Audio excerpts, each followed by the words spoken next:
Hi, all you moms out there. It's Susan again with another sensory type video for all you guys that have your kids in early intervention and beyond. So this was a request from Amanda. I know I've been meaning to make this video and I just have not had any time. So here it is. Today I'm going to be talking about Joey's eating issues, how we started with early intervention, and some tips on how to get your sensory kids to eat a little better. I'm going to switch hands. I have to hold my camera right now, so I'm sorry if it's a little shaky. So to start out, Joey got started in early intervention because of eating difficulties. He actually fell off the growth scale because he was underweight. Joey never would take a bottle. He was breastfed for a very long time. The problem is that when we were trying to get him to switch from breast milk to baby food, he had a horrible time. He had all kinds of problems with texture.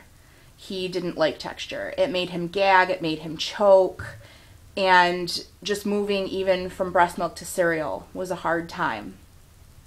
It got to the point where changing in his toddler years, the early toddler years, well, I'm talking like he's so old, he's 2.5.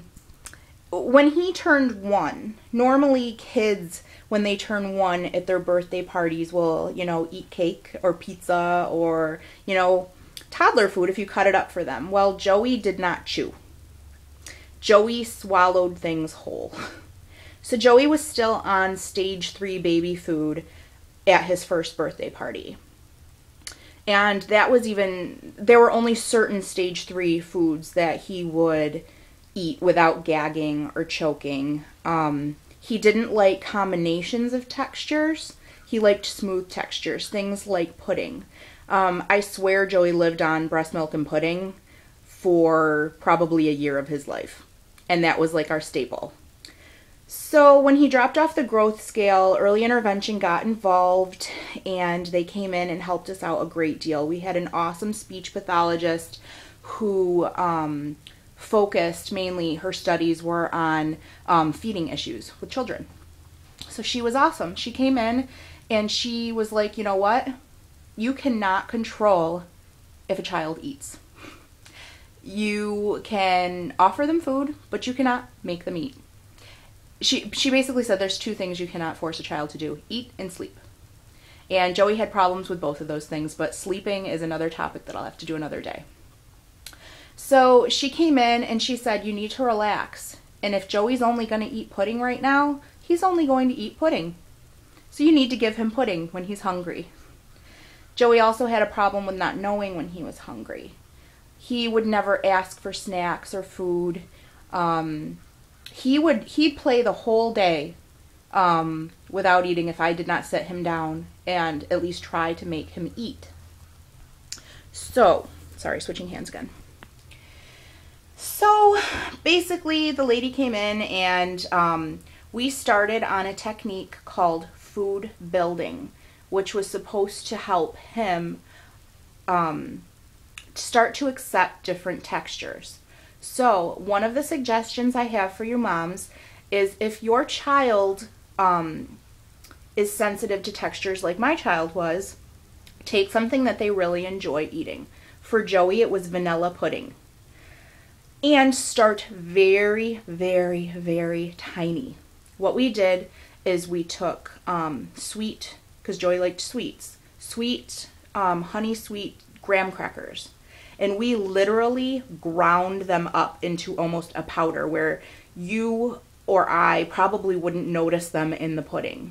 First of all, it's giving him a different taste along with the pudding, so it's adding to that, and a tiny bit of texture. I'm talking like this was over like a month's time that we built on this. So it started out as a powder, and at first he spit it out. And this is going to happen. So he got it in his mouth. It was a different taste. There was a little bit of texture there. He spit it out. We didn't mess with it for the rest of the day. All we wanted to do was get it in there once, have him feel it, and then the next day we would try for 2 bites. This is called food building. It got to the point where he was hungry, he wanted his pudding, and then I wasn't offering the other pudding. So he was starting to eat the pudding with the powdered graham cracker. We did that for a while. Once he accepted that and was eating that fine, we broke tiny pieces, so it was like little cookie bites. Oh, and by the way, I was also trying to offer him the graham crackers as a snack.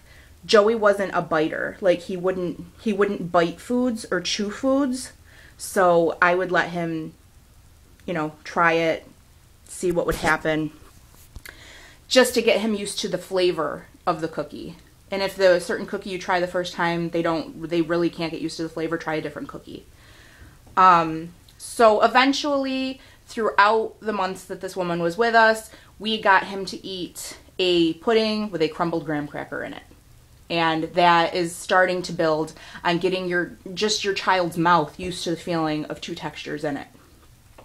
Joey was also a very stubborn eater and a very picky eater. Joey had to be entertained during meals. And I know that I have so much information. Okay. Joey had to be entertained during meals. Joey had no focus, and he wasn't a baby that wanted to eat. My sister's children's literally would open their mouth and go for the food. Joey was always looking away, trying to push the spoon away. You got to do what you got to do. And if your child's not eating, we had to put on his favorite Sesame Street songs for him because my child is addicted to music. He did not eat meals with us. It was too hard, and he was falling off the growth scale. So Joey's high chair would go next to the couch, and we would sing, and when he was distracted, we would feed him. So that's another trick of the trade. That was even before the graham crackers and vanilla pudding. Okay, so another example of food building. When Joey first started to accept soft meats and start to chew, he was only eating breakfast sausage, the sizzle and serve, soft, no casing breakfast sausage. So another example of food building is Joey likes breakfast sausage. I started to try to put the breakfast sausage into scrambled eggs, which he also liked, just to have the two textures. So what the food building does is it will help your child get rid of that gag reflex that's automatic when they're eating if they have the textural issue. Another thing, Joey has a constant drooling problem because he has low tone in his mouth because of not being on the developmental scale of chewing when it was appropriate for him to chew. Little toddlers eat, they eat those biter cookies and, things that help them strengthen the muscles in their mouth so that, it helps with speech, because eating problems can lead to speech delays, which Joey had, and low tone, which leads to not being able to chew tougher meats, biting carrots or an apple. So my suggestion for this, if your child is going on 3 and they're still drooling and you think they have low tone in their mouth because they were a later eater, this is my suggestion to you, which we are working on right now. We give Joey beef jerky because he loves salty things like sausage and things like that. So we bought beef jerky. Not the toughest beef jerky. Let me see if I can actually... Oh, this lighting's going to be horrible for a minute. Bear with me. I just need to see if I can... Whoa, bad lighting. Sorry, my hair's wet.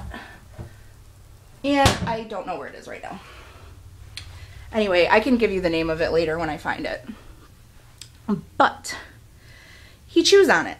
This is strengthening the muscles in his mouth. So basically, this is going to help him develop the muscles that he needs to make certain sounds, certain consonants for speaking. It'll get him eating harder things. Also, I know this is something that maybe some of you aren't okay with, but we do what we need to do for Joe. There's these teething, they look like pockets. They have them at Target. They might have them at Walmart. It looks like a little ring that your child holds, and what we do is you can put hard food in them. You can put like a hard frozen baby carrot, or these are suggestions that my occupational therapist has given me. things that your child likes that you're afraid that they might choke on if they do get a piece, just to let them sit and chew. Let me think of what other suggestions I have. Oh, for picky eaters.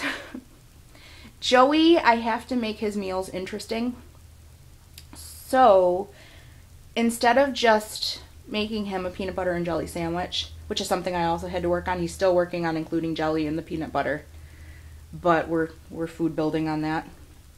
I make him star bread.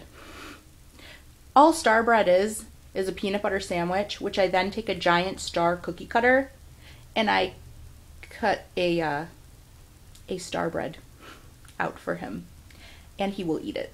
But he won't eat just a sandwich or a sandwich with the crust cut off. And I think that's about it for now.